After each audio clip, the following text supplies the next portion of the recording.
ముఖ్యంగా ఏంటంటే ఈ రాష్ట్రం లోపల ధూపదీప నైవేద్య అర్చక రాజశేఖర రెడ్డి గారు 2007 లోపల ప్రవేశపెట్టారు. అప్పుడు 3200 దేవాలయాలకు నెలకు 2500 చొప్పున చేయించడం జరిగింది. గారి దృష్టికి తీసుకువెళ్ళాలని చెప్పి ఒక రిప్రజెంటేషన్ కూడా నాకు ఇవ్వటం జరిగింది. తప్పకుండా ముఖ్యమంత్రి గారి దృష్టికి గంగు ఉపేంద్ర శర్మ గారు, శ్రీధర్ బాబు గారితో ముఖ్యమంత్రి గారి దృష్టికి తీసుకువెళ్ళి వాళ్ళ సమస్యలు పరిష్కారం అయ్యే విధంగా కృషి చేస్తామని చెప్పి వారికి మాట కూడా ఇవ్వటం జరిగింది.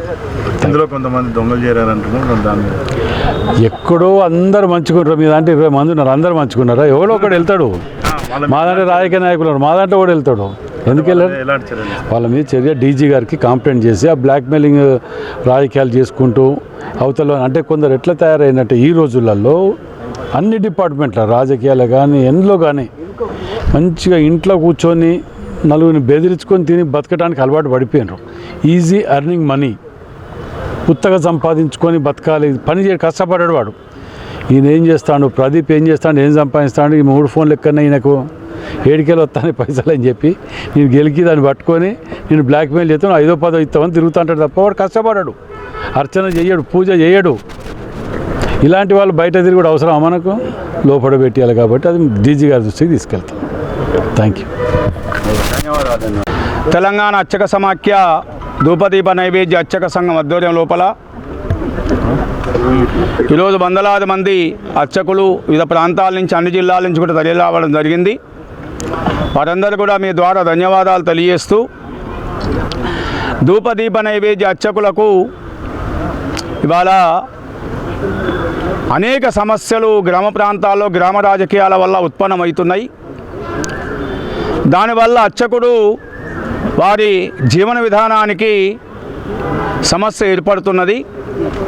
2007 సంవత్సరం లోపల వైఎస్ రాజశేఖర రెడ్డి గారు అప్పుడున్నటువంటి ప్రిన్సిపల్ సెక్రటరీ సుబ్బారావు గారిని ఒప్పించి ఉమ్మడి రాష్ట్రంలో 3400 దేవాలయాలకు రాజశేఖర రెడ్డి ద్వారా పెద్ద దేవాలయాల నుంచి నిధులు తీసుకొని చిన్న దేవాలయాలకు ఇప్పించడం జరిగింది. దాని తర్వాత తెలంగాణ రాష్ట్రం ఏర్పడడం, తెలంగాణ ఉద్యమం లోపల అర్చకులు, బ్రాహ్మణులు అందరూ కూడా 21 కులాల అర్చక వ్యవస్థ ఈ ధూపదీప నైవేద్య పథకములో 90% బీసీలకు సంబంధించిన వారే. విశ్వబ్రాహ్మణులు, చాతార వైష్ణవులు, వీరశైవులు, శైవులు వీళ్ళందరూ కూడా అర్చకత్వం చేస్తున్నారు. 21 కులాల అర్చక వ్యవస్థ. ఈ అర్చక వ్యవస్థను కాపాడుకోవడానికి నా ప్రయత్నాలు చేస్తున్నా. వీరందరూ కూడా ఈ ధూపదీప నైవేద్య అర్చకులందరూ కూడా కనీస వేతనం రావాలని కోరుతున్నా. వీళ్ళకు ఉద్యోగ భద్రత కల్పించాలి ఒక ఆరాటంతోనే ఈరోజు సమావేశం ఏర్పాటు జరిగింది. ఎందుకంటే వీళ్ళందరూ కూడా గౌరవ వృత్తి తీసుకుంటున్నారు కానీ పూర్తిగా దేవాదాయ శాఖ నుంచి ₹1 కూడా తీసుకోవడం లేదు. అంటే దేవాలయాల నుంచి వచ్చేటువంటి కొన్ని నిధులు వీరి సంక్షేమానికి ఉపయోగపడుతున్నాయి.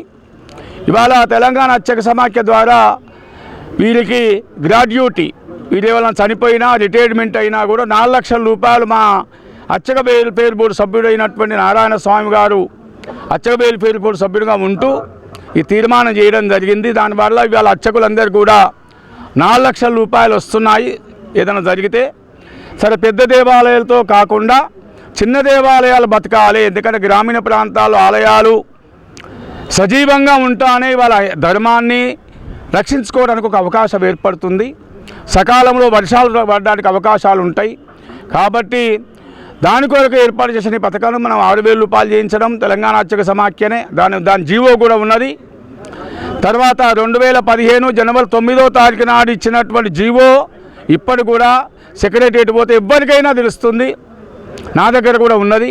తర్వాత 2017 లోపల వీళ్లకు 17-20 సంవత్సరం లోపల ₹10,000 చెల్లించిన గత తెలంగాణ అర్చక సమాఖ్యదే.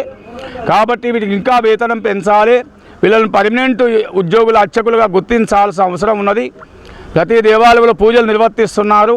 కాబట్టి ఇందులో కొన్ని సంఘాల వాళ్ళు ఇష్టానురీతిగా వ్యవహరిస్తూ ఇవాళ పెద్ద దేవాలయ అర్చకుల మీద దాడులు చేస్తూ చిన్న దేవాలయాలను ఉన్నటువంటి అర్చకులు వాళ్ళకి వ్యతిరేకంగా మాట్లాడితే పోలీస్ స్టేషన్లకు పిలిపియడం, కేవలం తన సొంత మండలం లోపల ఉన్నట్టు పోలీస్ స్టేషన్ మాత్రమే ఇలాంటి కార్యక్రమాలు చేస్తున్నారు. పోలీస్ కేసులు పెట్టడం వారు చేస్తున్నటువంటి వ్యక్తులను సంఘ బహిష్కరణ చేయాలని చెప్పేసి మీ ద్వారా అర్చకులందరినీ కూడా కోరుతున్నాము.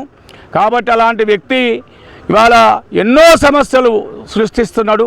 తనకు అనుకూలమైన అధికారులతో వేధింపులకు గురి చేయడం, ఇలాంటి చర్యల వల్ల తోటి అర్చకులందరూ కూడా వాళ్ళ ఆత్మహత్య చేసుకునే ప్రయత్నాలు జరుగుతున్నాయి. కాబట్టి ఇలాంటి చర్యలు చేయకుండా వాళ్ళ సంక్షేమం గురించి పాటుపడాలని చెప్పేసి మీ ద్వారా విజ్ఞప్తి చేస్తున్నాను. రవీంద్ర గారు.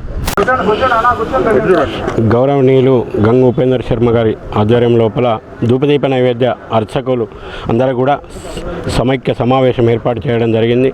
అలనాడు కాంగ్రెస్ ప్రభుత్వం రాజశేఖర రెడ్డి గారు ఉన్నప్పుడు మరి గంగు ఉపేందర్ శర్మ గారు కష్టపడి ధూపదీప నైవేద్య పథకం లోపల గ్రామీణ ప్రాంతంలో ఉన్న అర్చకులు మరి చాలా ఇబ్బందుల్లో ఉన్నారు. వారికి కూడా ధూపదీప నైవేద్య పథకం ద్వారా మనము ఎంతో కొంత ఆర్థికంగా అభివృద్ధి చేస్తే బాగుంటుందని చెప్పేసి రాజశేఖర రెడ్డి గారు ఒప్పించి మరి చేయడం జరిగింది. మరి అదేవిధంగా ఈ 2500 నుంచి మరి కేసీఆర్ ప్రభుత్వం ఏర్పడ్డ తర్వాత కేసీఆర్ను కూడా ఒప్పించి 6000 చేసిన ఘనత గంగు ఉపేందర్ శర్మ గారిది. మరి అదేవిధంగా దీన్ని 10,000కు ఆయన సొంత ఖర్చులతోటి మరి హన్మకొండలో మీటింగ్ ఏర్పాటు చేసి చిన్నజీయర్ స్వామి ఆధ్వర్యం లోపల మరి దీన్ని 10,000 చేశారు. ఇక మునుముందు కూడా మీ సేవలు ఎంతో మా ధూపదీప నైవేద్య అర్చకులకు అవసరం. మరి అదేవిధంగా మాకు సహాయ సహకారాలు అందిస్తూ మరియు మా యొక్క సాధక బాధలు తీర్చాలని కోరుకుంటున్నాం. రాష్ట్ర అధ్యక్షులు శ్రీ పెదంబదూరి శ్రీకాంత్. అర్చక జయ జయ అర్చక. నా పేరు మహేంద్రాచార్య, జగిత్యాల జిల్లా ధూపదీప నైవేద్య సంఘం అధ్యక్షులు మరియు రాష్ట్ర కన్వీనర్ అండి.